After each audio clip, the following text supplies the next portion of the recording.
omwana tebamweganira ku Facebook post emu bweti. We are not stupid. Kati ngenda kutandika naawe Kimuswaga nga bwe tunoonya Sepuuya. Kati mwami Kimuswaga ekiwandiiko ekyo ekiri waggulu kiva mu balooya bange bamusangala advocate nga nkuwadde essaawa 48 odisclosing results ezo. Twagala kopi za results ezo DNA gye wakola. Tusaba ku kopi eyo gye wakola. Njagala ogipostingeko ku Facebook totya nkuwadde olukusa omale ogitwali mu balooya bange ekiwandiiko kuliko ennamba zaabwe. Essaawa 48 senga ziyita nga tonampa ezo results.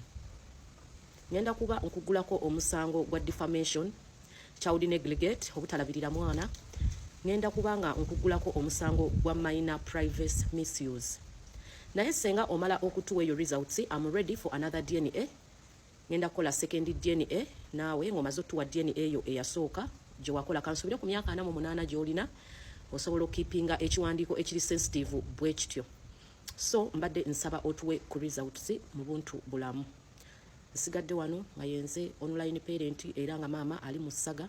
I'm accepting the second DNA. Tuweeko ku yiyo. So second DNA it means tujja kuba tukonfaminga. Sepuuya tujja kumulaba nga gwe owedde.